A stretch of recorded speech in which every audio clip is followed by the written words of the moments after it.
Marvellous. Thank you very much. Well, we'll get underway now. Welcome everyone to another Zoom council meeting. Under the COVID-19 protection framework red light settings, this meeting is being held via the audio-visual conference.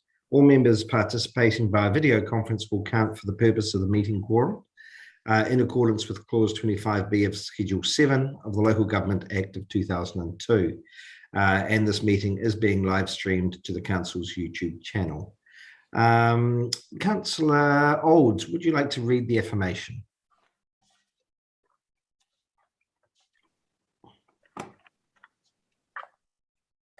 Yes, certainly, Your Worship. South Wairarapa District Council affirmation.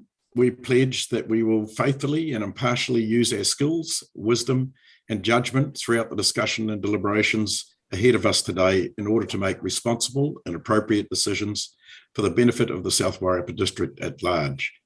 We commit individually and as council to the principles of integrity and respect, and to upholding the vision and values we have adopted in our long-term strategic document in order to energise, unify and enrich our district. Thank you very much, Councillor Olds. Moving on, apologies. Do we have any apologies? We have a potential apology from Councillor Fox if the meeting goes past 1 o'clock, but I don't think we'll table that as an apology yet. Any other apologies? No? Good, we'll move on. Conflicts of interest. Do we have any conflicts of interest to declare? No? Good. Acknowledgements and tributes. Any acknowledgements or tributes to declare? Anyone passed? No. All right. Moving on then, extraordinary business. Do we have any extraordinary business we'd like to add to the agenda? Councillor Plymmer. Thanks, Alex. I'd like to raise as an extraordinary business item the naming of Underhill Road. Cool.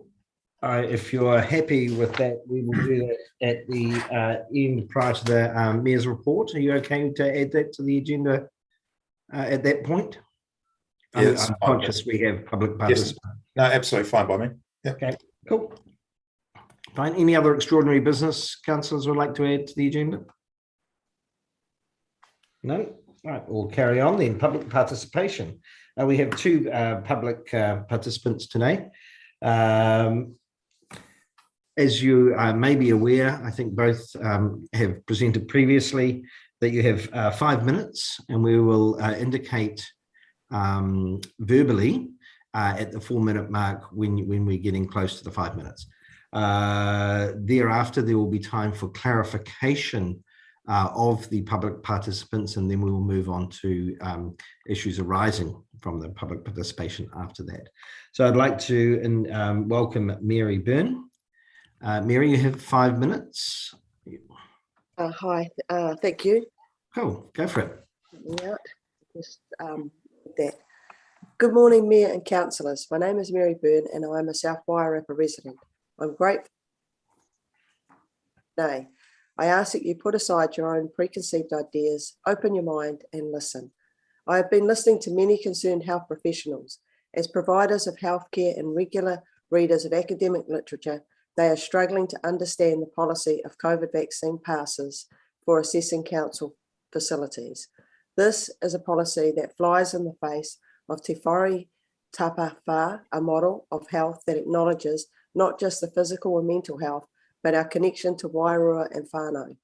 This policy is denying the residents of South Wairarapa access to services, equipment and facilities that not only negatively impact their physical health, but their ability to participate in local community.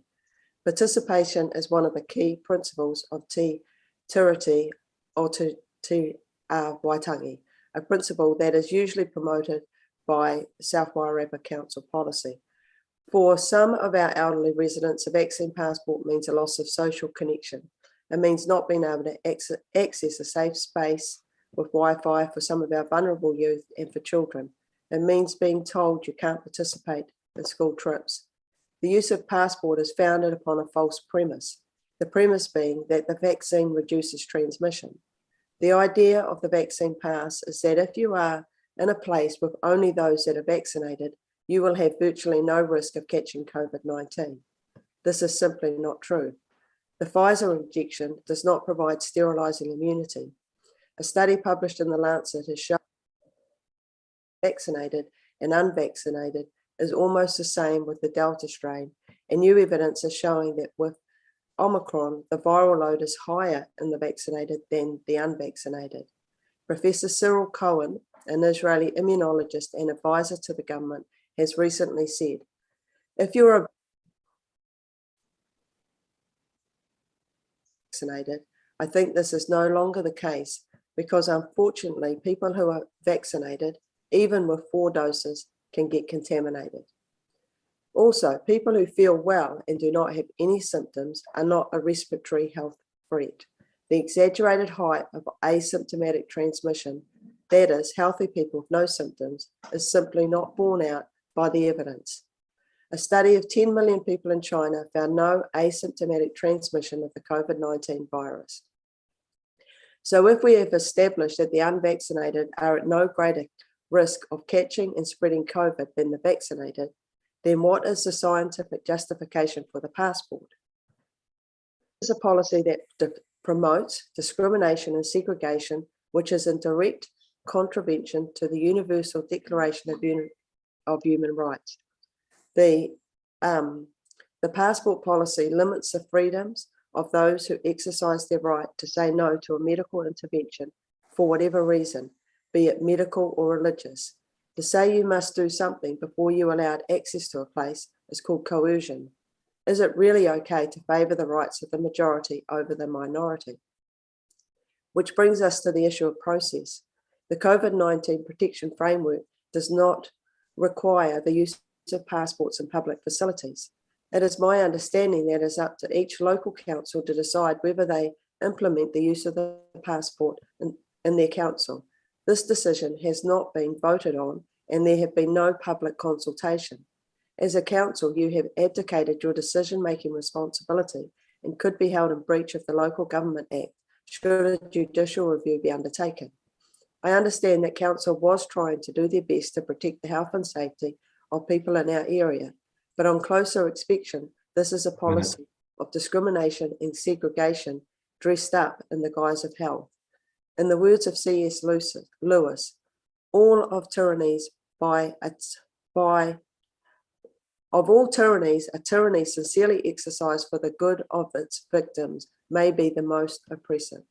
As it stands, requiring a COVID vaccine passport to access council facilities is a breach of the Treaty of Waitangi, a breach of the Universal Declaration of Human Rights, and the way this decision was made could be viewed as a breach of the Local Government Act.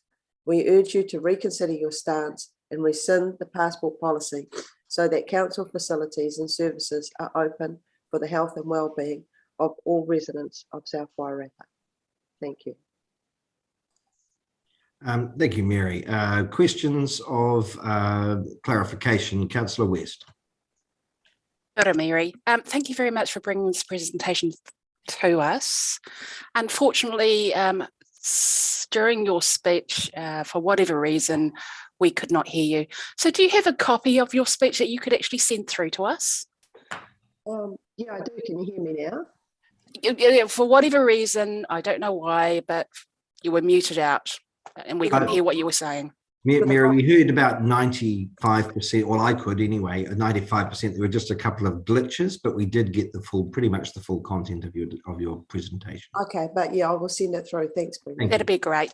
And the other, just quickly, the other question is that I don't think that it was about the risk of transferring the virus. It was, from what I understand, the government promoting that when you are vaccinated, the health consequences are lessened. And that's what we've been working towards, in my view. But that doesn't really mean the passports should be there. Doesn't really make any difference unless the passports are there to punish people or to coerce them into getting vaccinated. Yeah, but I understand your point of view, but... So you're saying it's a coercion technique then? I'm not saying that at all. I didn't say, did I actually say those words? Could we I'm get just the gonna say- questions Yeah. to matters of clarification on the presentation? Yeah, thank rather you. than discussion? Thanks. That's all. Thank you. Cheers, Brenda. Councillor Fox. Thank you. Hi, Mary. Thanks for your presentation. I happen to agree with you, but I do actually want to ask you a question. Did you know, or do you understand that actually the decision for vaccine passes being required at council sites was actually a decision made by Harry Wilson, the CEO, and it was made under the Health and Safety at Work Act. It wasn't actually a decision that was made under the Local Government Act. So as councillors, we actually had no input into that decision making at all. We did have a conversation with Harry at length regarding the implementation of passes, and quite a robust discussion, I might add. However, the decision was made by Harry, and it was made for the under the premise that it was protecting staff. I'm not sure if you're aware of that. No, I wasn't. Thanks for telling me that. Yeah, so and I think the unfortunate part about that is that the conversation, and I'm really pleased to have heard your conversation. I think these are conversations which should actually be had in public. We can't influence that directly. It's a conversation that needs to be had directly with the CEO under the health and safety legislation, not the local government legislation. Yeah, thanks for telling me that. It's interesting that at Upper Hutt, the CEO originally voted no, decided no, not to have the passports, and then the council overrode that. So maybe there is some mechanism for overriding it. I don't know. That's a really good question, and I think that's something that we can probably take back. I don't support vaccine passports. I think the time for them has moved on. Sorry, Councillor Fox, we can get to the discussion of this. I have another question to ask, Mary. Thank you, Alex. And this is it. Mary, would you please, in the document that you're going to send through, are you able to cross-reference some of the material that you've put in that? And I'm particularly interested to hear about particularly Te Whare Tapawhā, which of course are the cornerstones of health for Māori principles, and of course the way in which communities work. And council does have a responsibility in that place. And I'd be very interested to actually hear more about that from you. And if that's in your submission, I'd be grateful to see that. Okay, thank you. Thanks very much, Mary. Nice to meet you. Likewise. Excellent, thank you. Any other questions of Mary? Mary, thank you for your time. Okay, thank you. Next, we have Warren Woodger regarding reserves and CapEx. Warren.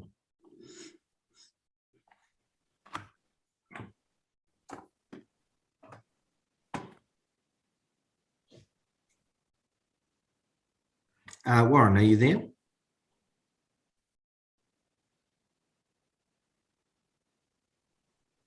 We'll just hang fire for a minute while there we go. How's that? Good. We don't have your video on, but Let's see. I didn't try that. I don't think I might go completely. That's fine if you want to just continue. All right. Yeah. Okay. Good morning. I'm here this morning to talk about the FAR meeting agenda on February the 16th. Specifically, item B2, page 20, items 2.3 reserves capital and expenditure 2.4. It was interesting to watch the meeting on Zoom and hear the chairperson of the committee, Councillor Hay, raise the issue of increasing the monetary percentage that developers contribute to the parks and reserves. This now has the heading restricted reserve. I presume this is the same FAR committee that recommended to council that contribution paid into the account by the developers of the Orchard Retirement Village was based on the rural rate of 0.25% rather than the residential 3%. The explanation at the time for the discrepancy was that ratepayers would have free access to the grounds and gardens provided by the developer. As one of those ratepayers, I've no desires to walk amongst residents' gardens and grounds or skateboard down the roadways, just as many living there won't want me there either. At the end of the day, a considerable amount of money was forgiven that should now be appearing in the reserves. So it's a bit rich now to suggest we need to increase the developer's contribution. 2.3 reserves show restricted reserves as at 36/2022 at 883,000. Initially, when I asked Councillor Pym about the funding of the Greyhounds Wells Park, he told me the project would not be a cost to ratepayers, as the 1 million was coming from the Greyhound Parks and Reserves contribution. The restricted reserve account indicates there is not $1 million in there. Greyhound residents have yet to be told officially, but an explanation I'm hearing is that the 1 million will be funded over a 3-year period. Any excess to be met by fundraising or donations. However, there's no expenditure shown in the restricted reserves for 330,000 in this financial year. Now let's move to 2.4 budget 21-22. Under heading community buildings, we have an item, community new open space development, 330,000. Is this the contribution of the Wells Park project for this financial year? Is the project now being funded from CAPEX rather than reserves?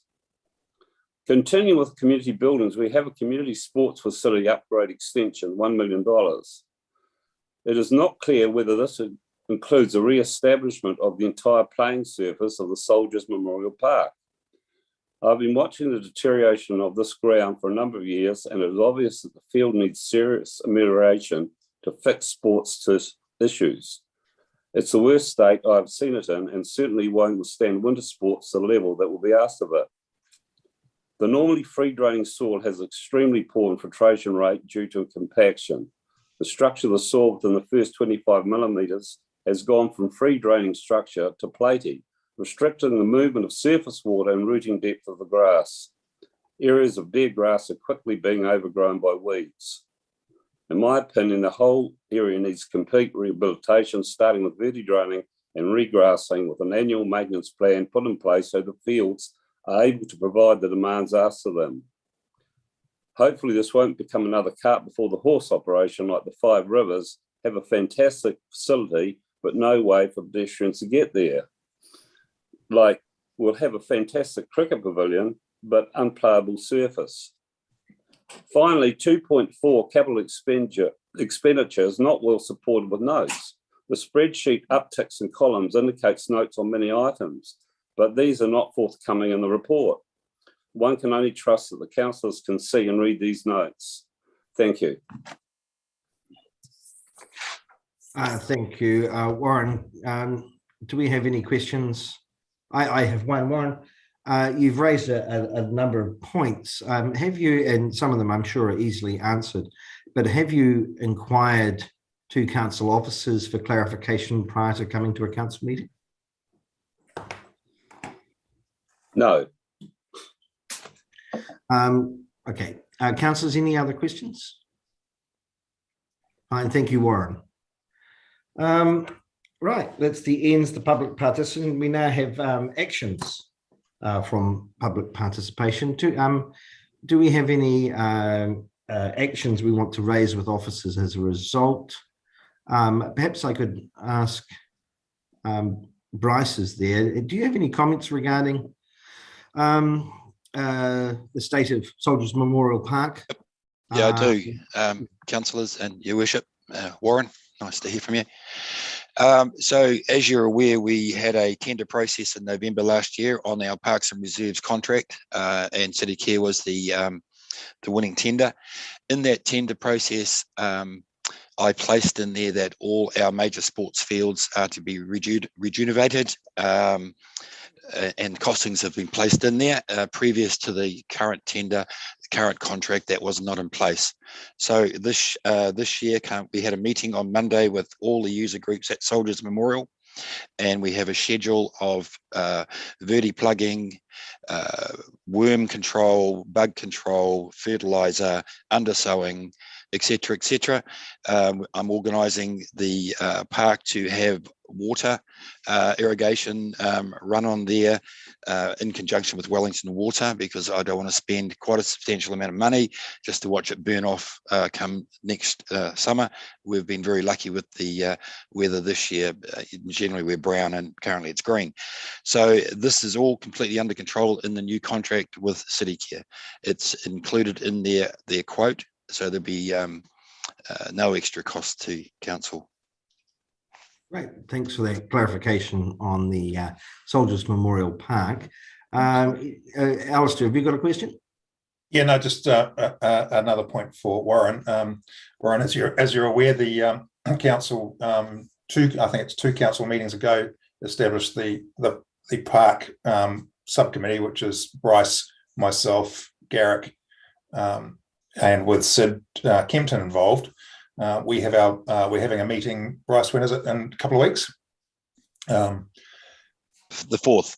The 4th, in which case a lot of those questions you've asked, Warren, we intend to put out a media release about the stage and how it's going to be staged and the development of that park and where to, and answer a whole lot of these questions. But you are absolutely right. It is $1 million out of reserves. That's what the council voted for over 3 years, $330,000 a year out of reserves. But as you're also aware, we do know that won't be enough money to do the whole park, and even right at the start was very much a community involvement in raising money for some of the equipment that goes in there, in exactly the same way that was done in Martinborough. Thank you. I've got another question of clarification regarding the orchards, and possibly Russell may have knowledge of that because it was prior to this council's term. Russell, I was under the impression that the decision regarding reserve contribution was made by an independent commissioner, that we were bound by the decision as opposed to it being a decision of council. Could you comment on that? Yeah, good morning, councillors. Thanks for the question, Mayor Alex. You are right. It was a large combined private plan change and resource consent decision. So the matter went before an independent commissioner with a decision coming from him. But as part of, certainly in the latter part of deliberations and before arriving at his decision, the commissioner gave clear direction for officers to have combined discussion with the developer in terms of trying to find agreement points in terms of development contributions. So following that clear instruction from the independent commissioner,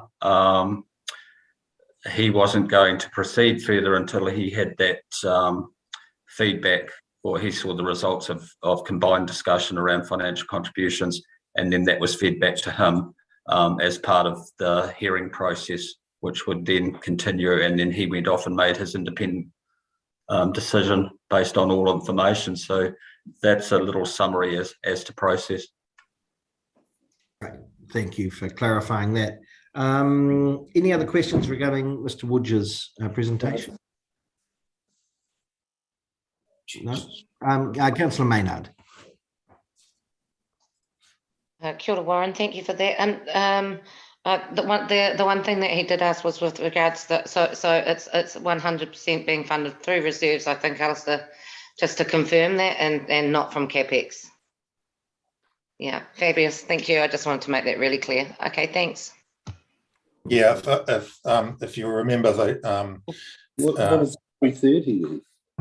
Wrong one. We're not entering into a discussion. Perhaps you address the chair as opposed to Mr. Woodger. So if I can just answer you there, Pip. If you remember in the submissions we got, it was very popular with the community. It was no impact upon rates. It's out of reserves, spread over 3 years. It was very definitive, but it was also well known that wouldn't be enough to do all the equipment and so on and so forth, that there would be community involvement and fundraising in exactly the same way that happened in Greytown. It's happened in Martinborough, sorry. Right. Any other questions regarding that? The presentation from Mary. Do we have any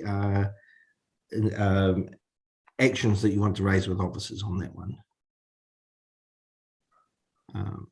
Good. Yes, Councillor Maynard. Following advice from central government and things like that, when we put in place with regards to the vaccine passports and things. Now that we've reached the over 90% vaccinated, I'm just wondering where we stand. And me, Alex, if you've got any further updates on what that looks like for our district at large.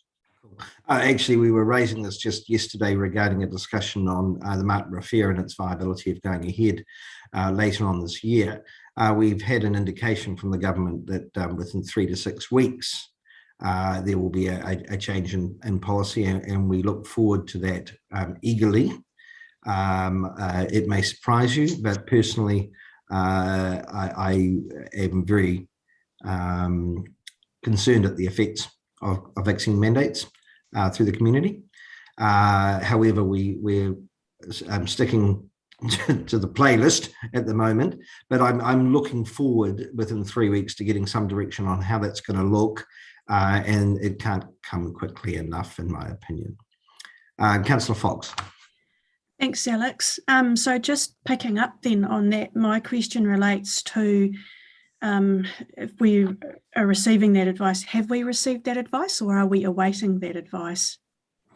With regards to the fact that was a national release from the Prime Minister 2 days ago regarding, and that's what we're now waiting for to see what the shape of that will look like with regards to mandates. Right, and how quickly as an organisation do we expect to use that information and review that for the staff and our public facilities and for our community?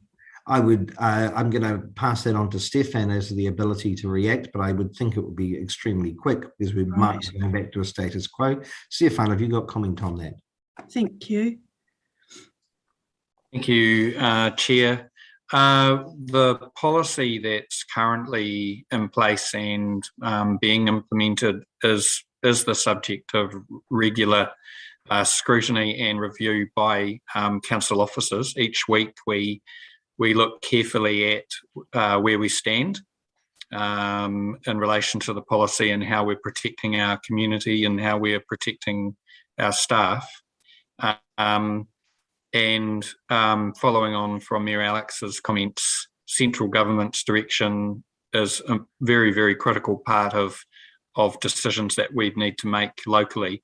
We're pretty responsive. We can make decisions fairly quickly as the environment changes. But just reminding everyone, who I'm sure you don't need to be reminded, we are still in a near vertical growth phase of Omicron, and we will need to presumably ride out that wave before we will be able to make changes. But as I said, our ability to make those changes is fairly rapid.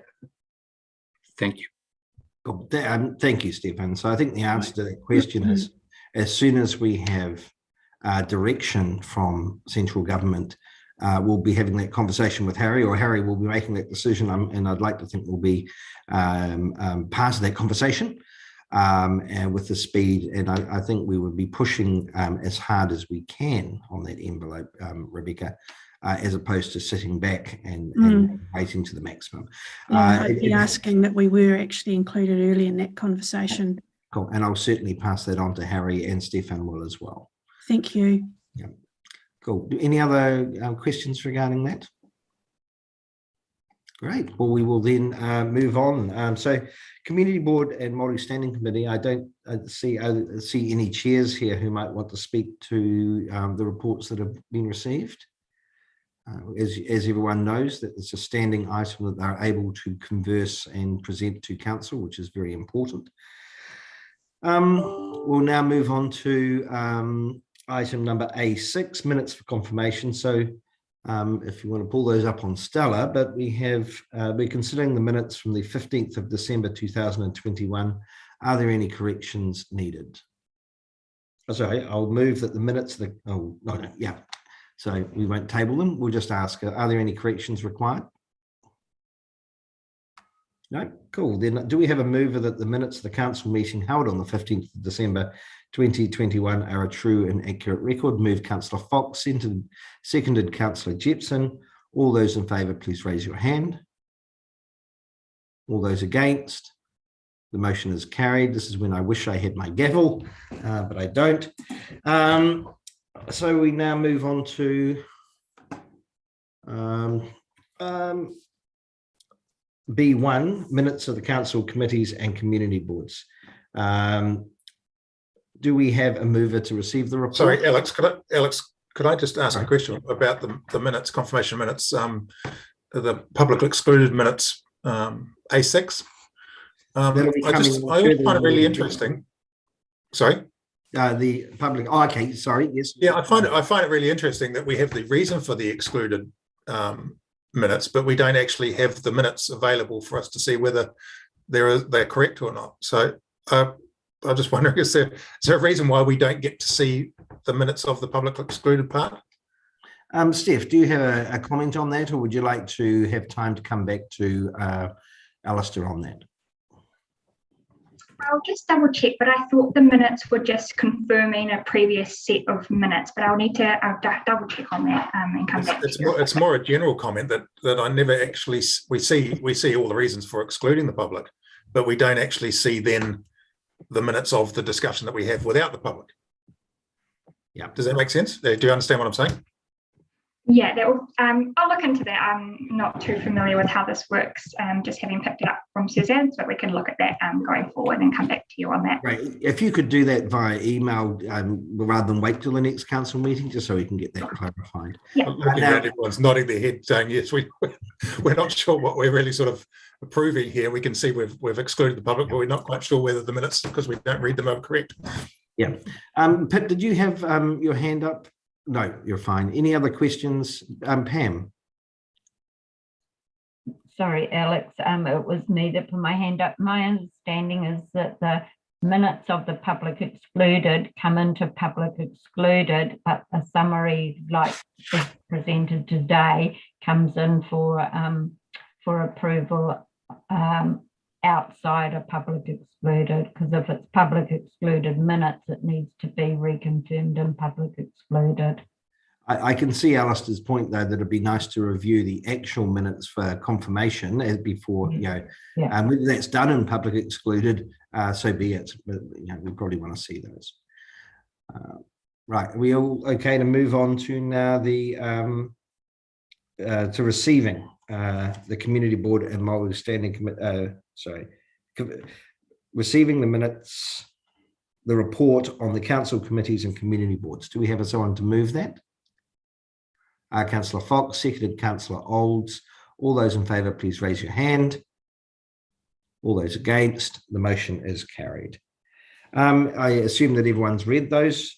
Do we have any comments regarding the minutes? I have one, if I could, and it might come through to Bryce or Stefan. One is from the multi-standing committee regarding the Martha Pump Park. Do we have an update on progress on that, or any conversations that are going on? Your Worship, currently the community is still in the process of fundraising because council's not at this stage funding anything. That's about all I know. I know that Charlotte is trying to get all involved, including iwi. So that's about as much as I know, mate, because I'm not across it at all until they come back to us.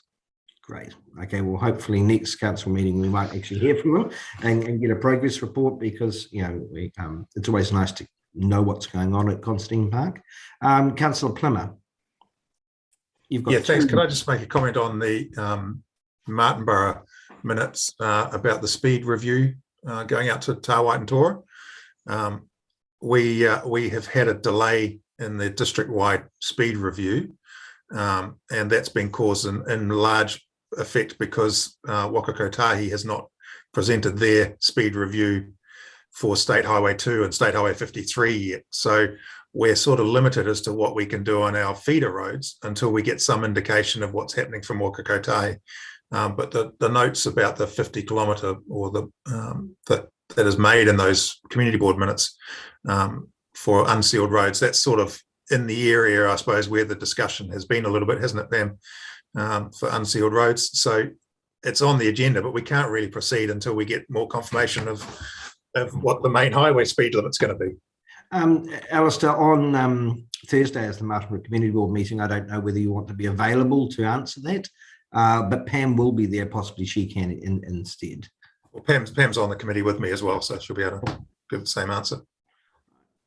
Any other comments regarding the minutes as presented?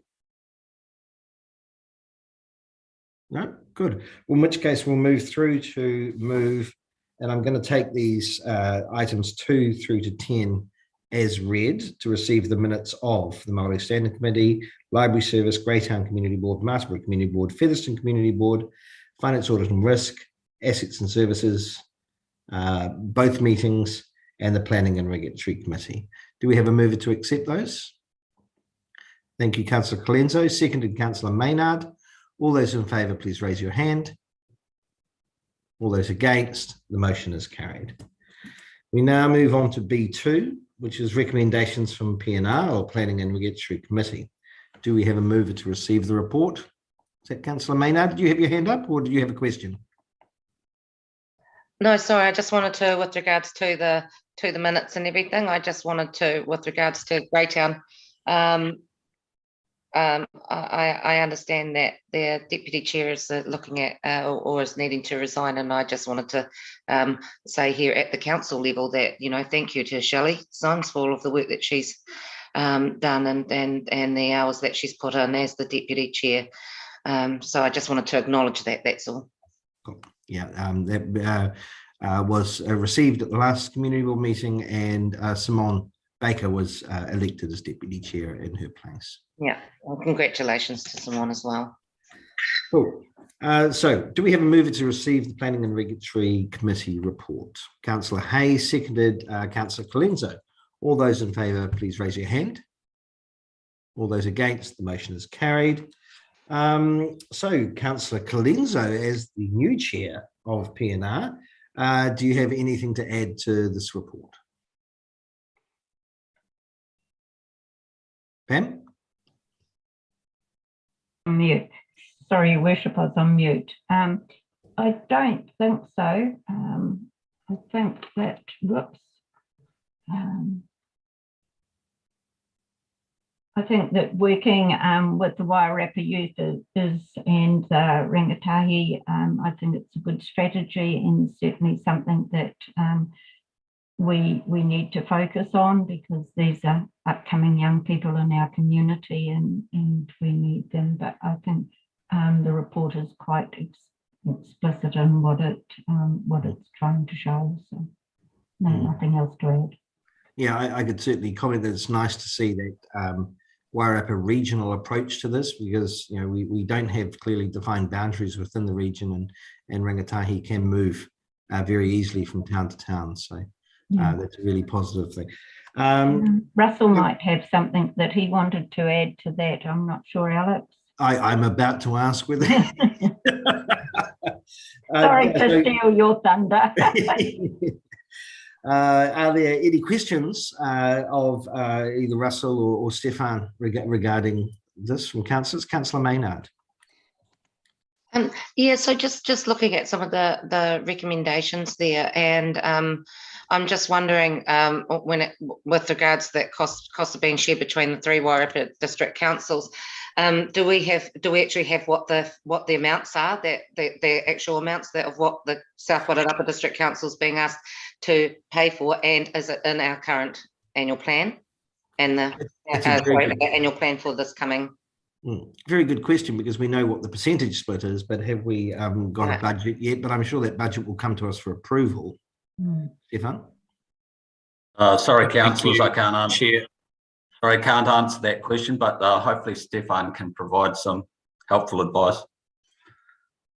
Thank you, Chair. Yes, the budget is available in the current plan.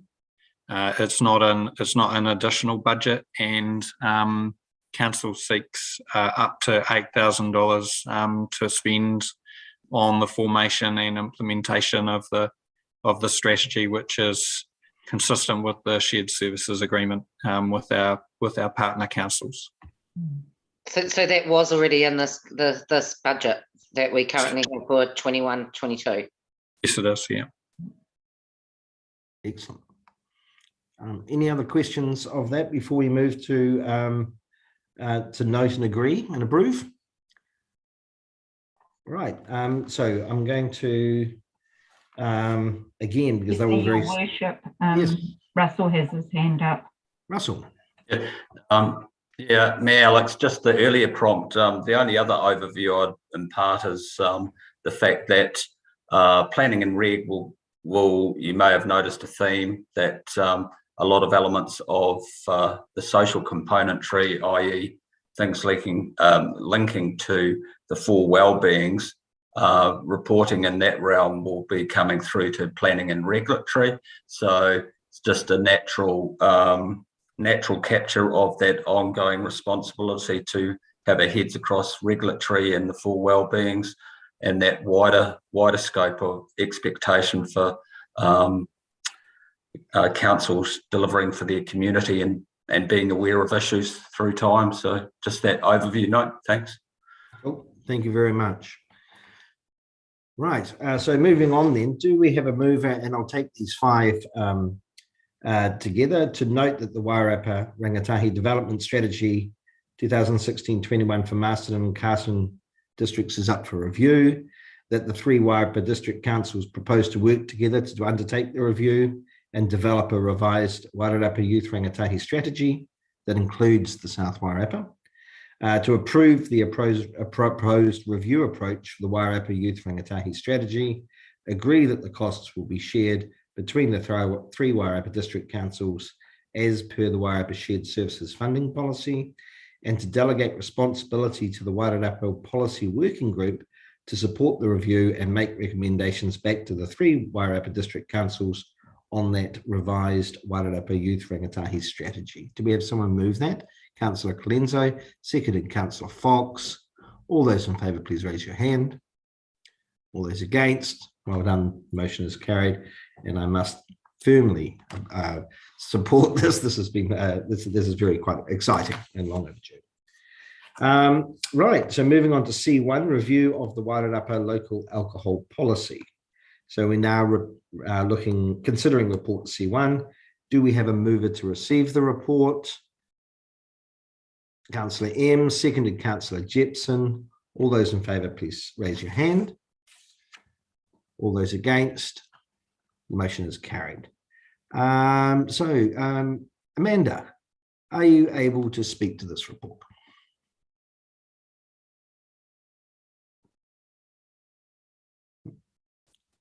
Or if Amanda's not there, possibly Stefan.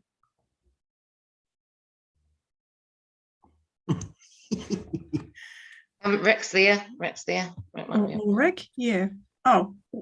No, we'll go to Stefan, but if Amanda comes back online, then she can jump in there. Sorry, Chair, but this paper is not within my jurisdiction. Oh, you're the catch-all. Come on. Rick would be the third person.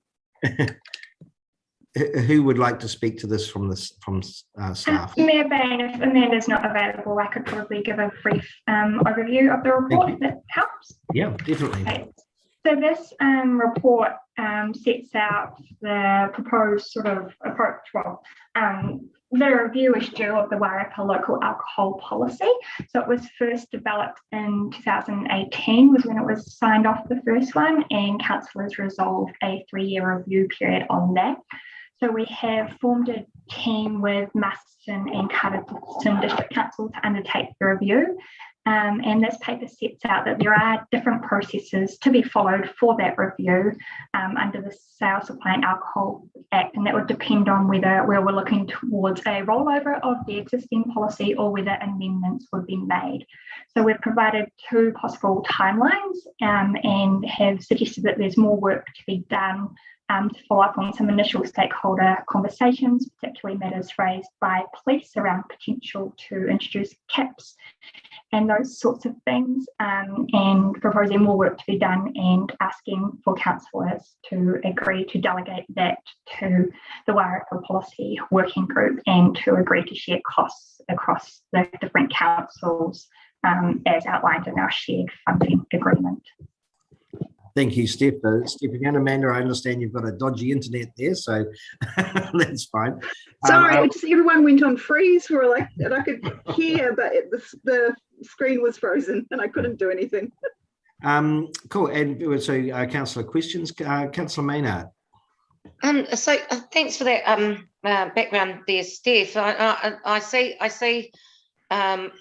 I guess when it comes to off licences, although there's not a whole lot in the South Wairarapa compared to say somewhere like Masterton, but what we do have instead is we have our wineries and our tasting rooms, and so I guess I'd really want to keep an eye over this, because when it comes to the South Wairarapa, and having a lot more boutique vineyards, I couldn't find anything, like when I had a scroll through, I couldn't find the information when it came to the wineries or tasting rooms. So I just wanted to make sure that in that respect, that there's not like a cap suddenly put on, and now so any new vineyards or these smaller ones that are then taking over can't then get their licenses and things like that. I think we really need to just keep an eye on that when it comes to ourselves, because it plays just a really important role on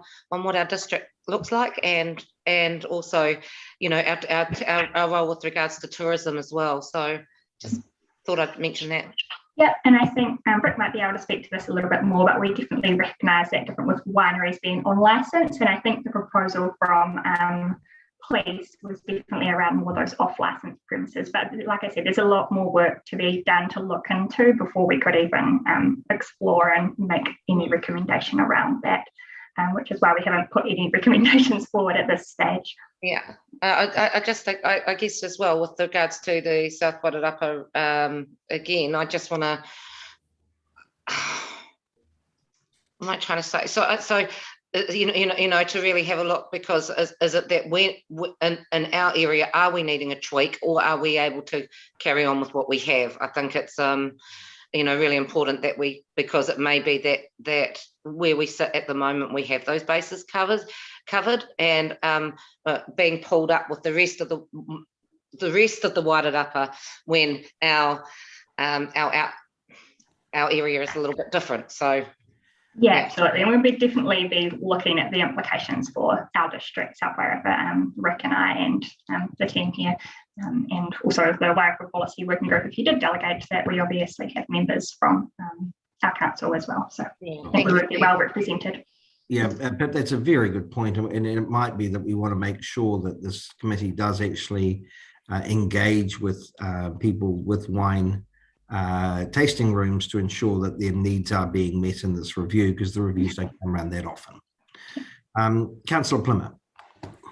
Yeah, thanks, Steph. You just brought up the very question I was going to ask about representation on it, and Pam and I have had a discussion about this, and whether, because I'm our representative on that committee, and whether or not being on that committee could compromise me in terms of my role as a judicial justice of the peace. I can't see anything in this policy that is regulatory and able to be breached, because it just sets the parameters about how the regulations are to be implemented, as opposed to setting regulations itself. But I would certainly value some feedback, not now, but have a think about it and give me some advice of whether it's appropriate that I'm on that committee, or I let somebody else take over for me for the purposes of this particular act.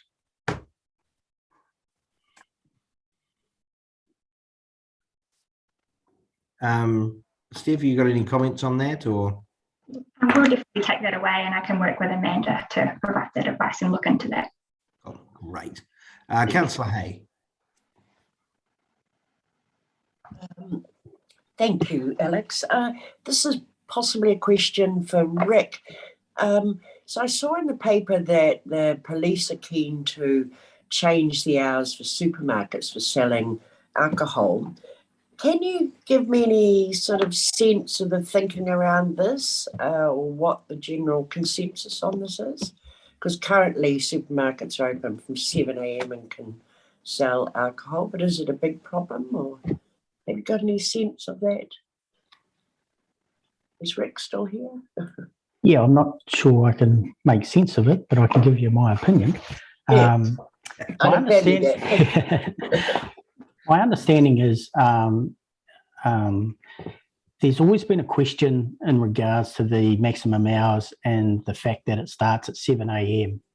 If the proposal of a local alcohol policy is actually to restrict the availability to where it's a more rationale decision, this is one that's always been a concern for police that I've dealt with within Porirua and the hut, was that we never looked at the 7 a.m. So I'm suspecting that's where that's come from. One of the earlier questions from Councillor Maynard was in regards to the wineries. You may note that when we look at licenses, they are on licenses, off licenses. The categorisation of what that entity is to do with the risk rating and therefore the fee structure. So if you're providing a cap, you would look at providing a cap for all off licenses. So that would include your wineries that sell off-site. It would be remote sales. It would also be supermarkets and bottle stores, the traditional bottle store. Now, I know in the hut, when they implemented this, they got former Judge Unwin to write their paper and to do their analysis of it. And at that point, the supermarkets lobbied very hard, both within the hut, but also within ALA and central government. There has been a decision recently that has ALA's turned around and said that they can lobby as hard as they are, but they're not an exception to the rule. But ultimately that comes down to council's decision and their LAP. So with wineries, they would be classed as an off license and put into that. But I think your point is that they shouldn't be lost in terms of the discussion, given that they're a major part of not only our community, but also part of our region and a point of difference that makes us different from the others. So I think Steph is definitely all over that. But it also statistically, Rick, automatically brings South Wairarapa looking like we have heaps and heaps and heaps of off licenses, you know, which isn't necessarily the case. That's the winery. So, you know, it's where that balances out, and that's my concern. Yeah. So Hazel and I ran these numbers just before Christmas in regards to that, because we knew this review was coming up. And you're absolutely correct. When we ran it and looked at off licenses, Martinborough had something like 14 or 15 off licenses for a population of, someone will tell me the correct figure, around about 1,700 or 2,000, which if you look at it statistically goes against what the purpose of the Act was to reduce the availability and not have a bottle store in every dairy corner. But the uniqueness of what you're saying is the region is built on that, and through the progression and the operators and how they're doing their business, it skews that statistical analysis if you just looked at it purely black and white. So that's something that I know that Steph and I have pushed in the discussion, and Amanda will pick that up as well in terms of going forward, is the uniqueness of where we are needs to be part of that conversation. Yep. Thank you. And just before Councillor Fox, Amanda, do you have something to add to that? Just a couple of points in response to Councillor Maynard's comments. The process for the alcohol licensing review is very thorough. I think Steph told me last time it took, from woe to go, took like 4 years. And we're not, although we're not expecting a similar lengthy process, we are looking at least 18 months, potentially 2 years for this process. So it will be under the legislation, we're obliged to do very, very thorough consultation. And in response to Councillor Hay and the thinking about off licenses versus on licenses. The police and the evidence around alcohol related harm is generally that it's created through off license. So on licenses are very restricted. So they'll have a duty manager who's monitoring the intoxication levels of their patrons, offering non-alcoholic drinks as alternatives, food, etc. So it's a very controlled environment. Off license, if I can go into a supermarket at 7 a.m. and buy as much as I like, pretty much, I can get quite intoxicated in a very short period of time. So from an evidence perspective, from the police's side, it's off licenses where the harm is mostly generated, that we don't have so much control over that. But, Rick's made some really good comments about the unique environment in which our off licenses operate, which is definitely worth considering.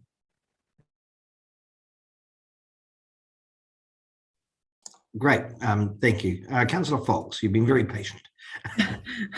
Thanks, team. Great answers as well. And all the things which are encouraging to hear when we're reviewing a policy that relates to our region of this scale. And you'd know from my regulatory background, I'm very interested in these kind of things.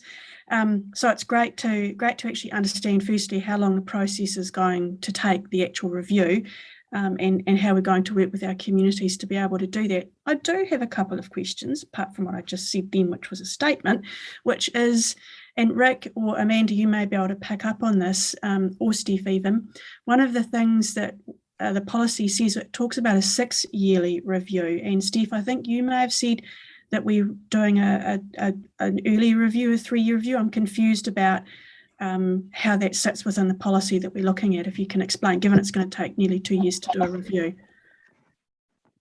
Sure, so it's actually in the legislation that sets out the 6-year as sort of the maximum period, but when councils last reviewed it, they resolved a 3-year review period on this aware the local alcohol policy. I think that was partly because it was the first time it was introduced, yes, and potentially wanted to look at it earlier to see how it was working.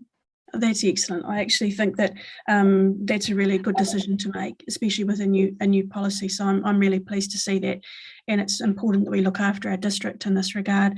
My second question relates particularly to the role of regional public health and the medical officer of health in this review, and it appears that RPH are sort of absent at the helm with this. How's that kind of going to bear out? Because I know they've indicated they're busy with COVID, that might change, but I'm really interested to hear what has come from them at the current point in time.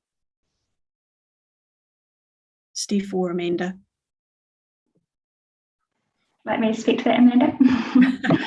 Great. So we have reached out to health already, and unfortunately they have indicated that they have limited capacity, that they have been directed to focus their resource on the COVID-19 pandemic. So we haven't had any input from them at this stage, but we will continue to seek opportunity for input. And I think we noted in a report that there may be those timeframes may need to be a little bit flexible depending on how we are able to engage with health, as we recognise. I mean, it even provides for in the Act that we must engage with police and medical officers of health. So it is really important to us to try and do that as best as we can. Yeah, and I think that's where my concern lies. We've decided that we want to review this policy early, but one of the partners that we are required legally to negotiate with has actually indicated that they're at capacity. So I see that as being a potential fishhook unless things resolve themselves. Just on that note, there would have been a lot of information that RPH would have put through from the previous submissions when the Medical Officer of Health, the HPO team and others were involved in this. So there is still that information to consider in terms of the review settings. We'll definitely be reviewing that material as well. Fantastic. Really, really good work, and be really interesting to see how this plays out. I think the comments that the other councillors have made are right on the money as well. Thank you. Thank you, Councillor Fox. Councillor Plymouth. I'm really interested in what's not in this report, and it sounds a peculiar thing to say, but since COVID, there's been a proliferation of online sales of alcohol. And where does that fit into this whole picture? And the law of unintended consequence, of course, is the more you restrict off licenses and on licenses, the more it will go underground and where we have no control over it. So it's a real balancing act about how we do this to maintain. Look, we know that we're not going to curb drinking in such a way, because those that want to get alcohol will always find a way to get alcohol. So it's a balance about how we structure our local alcohol policy across the district to ensure that we don't create a bigger problem by restricting the very sales where we have visibility of sales. So I'd certainly be interested in your comments on that one. Do we have comments, or is that sort of a almost a question that doesn't need answering? Or Rick? It's a very good question to ask, and one that the agencies, I especially have been talking to police and medical officer health about, is the increase through remote sales and what visibility the agencies are taking in regards to those applications, and also the compliance realm as well. I don't have a simple answer for you, other than it is something that we have actively been thinking about for at least the last 4 years, and COVID has definitely heightened people's visibility in regards to getting those remote sales across the board. So it's not only just bottle stores, but it was wineries. There was even a case in Wellington taken in regards to a takeaway pizza place that wanted one, and they took a case to Arla and lost in regards to that. So there are people that are thinking really outside the square, and how they're getting their licensing, and is causing some interesting conversations being had. But agreed, the remote sales is one that you would definitely see the visibility has sprung up considerably in the last 18 to 2 years. And just to further those comments and to support Rick's, thinking on this, as online you can buy from anywhere, so it doesn't matter what your local alcohol policy might be. We might make the choice to restrict the number of off licenses, and Wellington do something very different, or the South Island do something very different, and access isn't even a part of the picture anymore. Yeah, Alistair, that's a very, very good point. But it's almost a central government issue, isn't it, as opposed to ours? Well, I suppose if you think back to when you and I were somewhat younger, Alex, and probably weren't allowed to buy alcohol. In the Wellington region, there was a suburb in Wellington where you couldn't buy alcohol. It didn't curb alcohol drinking at all. All it meant was they travelled further to get it. So, and in actual fact, the alcohol problems in that dry suburb were worse than the rest of the surrounding suburbs because of it. So, it is a real balancing act, this, and it's something we need to be cognizant of. Cool. Councillor West. I'm just wondering if any consideration has been taken with regards to, if we did cap the licenses, that the number of international purchases would increase, therefore taking the money away from our local economy. So that's one thing definitely to take into consideration. The other thing is that are we looking to places like Marlborough Nelson? They have a lot of vineyards there, just like Napier Hastings, and how they're structured with regards to this licensing policy. But that's just a couple of observations. Is that sure? Yeah, go ahead, a cap, but people are going to get their alcohol that's been reflected, and whether we kind of like do it to the detriment of our economic development. Again, balancing act, like Alistair said. Thank you. Cool. Councillor Gibson.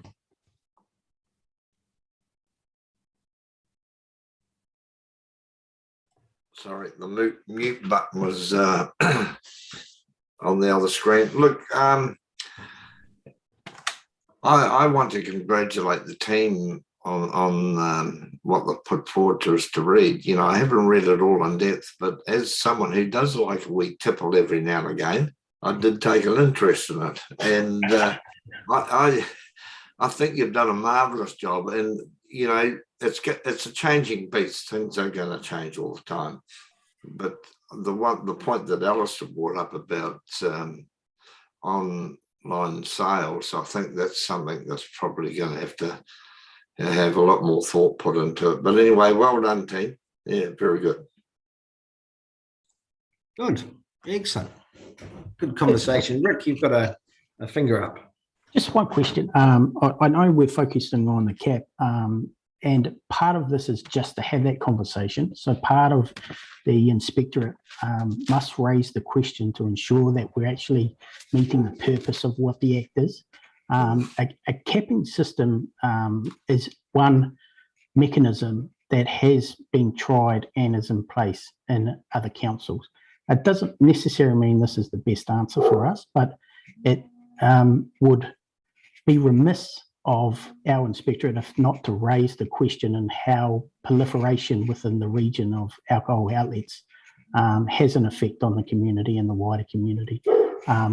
It's by no means an easy obstacle to get over. I've seen what the Hut had to go through to get it, and the jury's still out on whether that mechanism is working. I couldn't answer that for them, but yeah, I just wanted to clarify that part, that the reason it was raised was to ensure that we are at least asking the question and making sure that we are referring back to the purpose of what the Sale and Supply of Alcohol Act is about.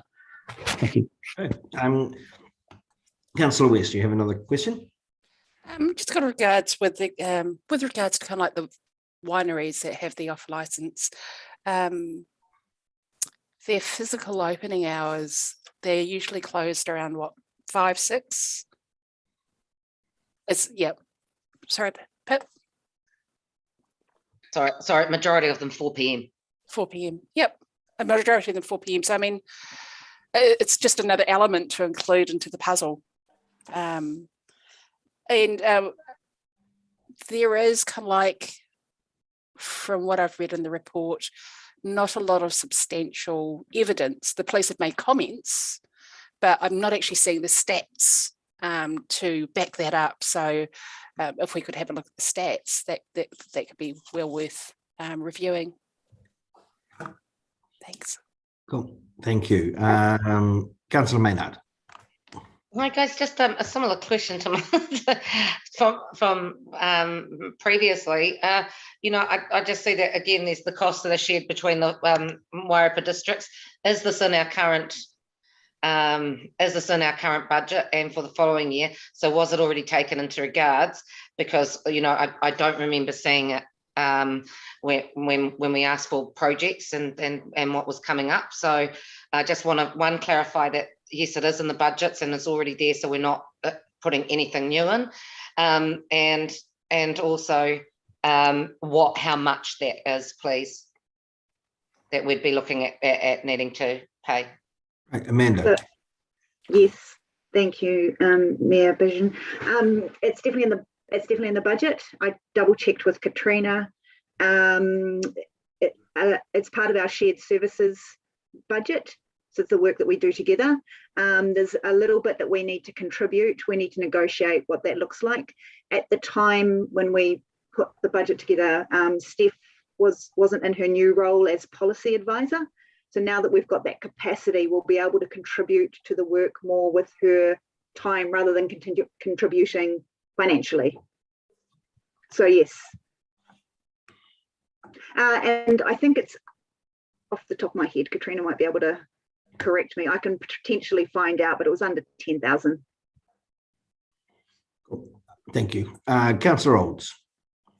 Thanks, Your Worship.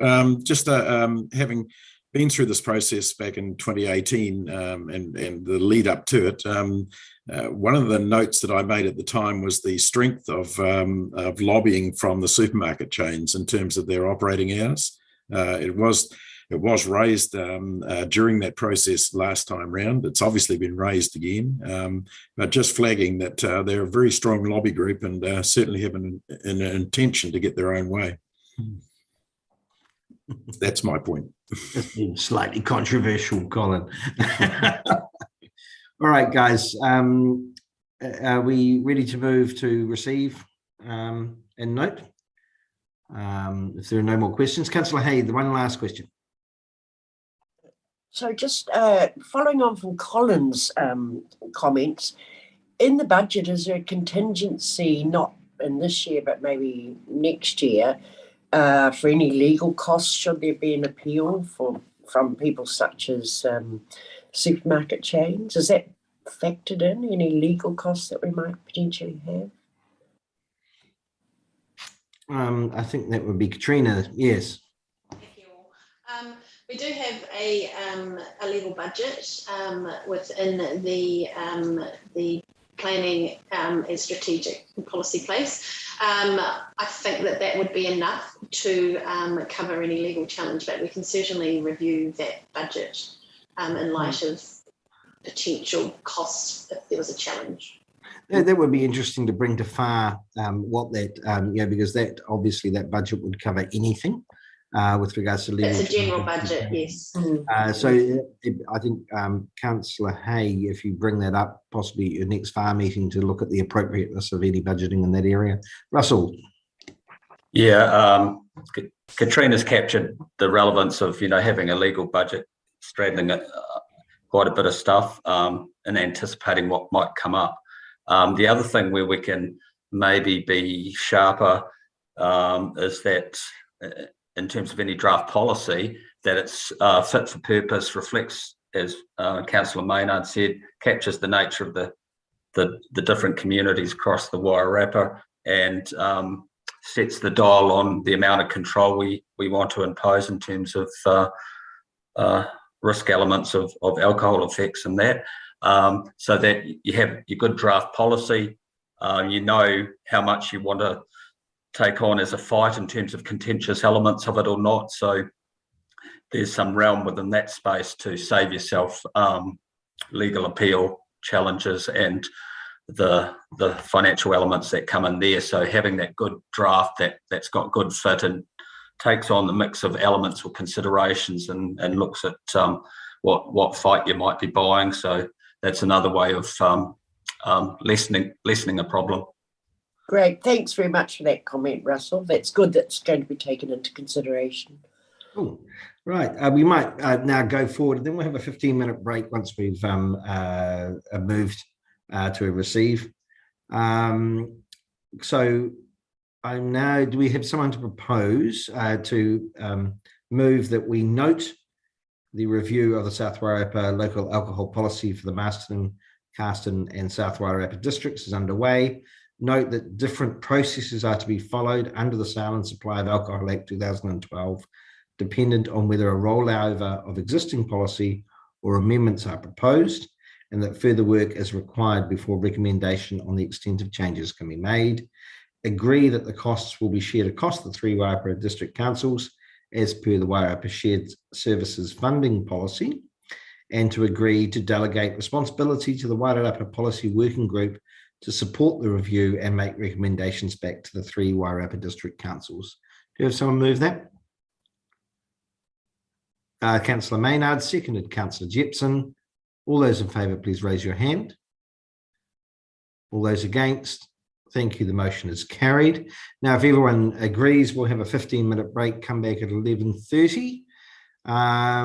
We all okay with that?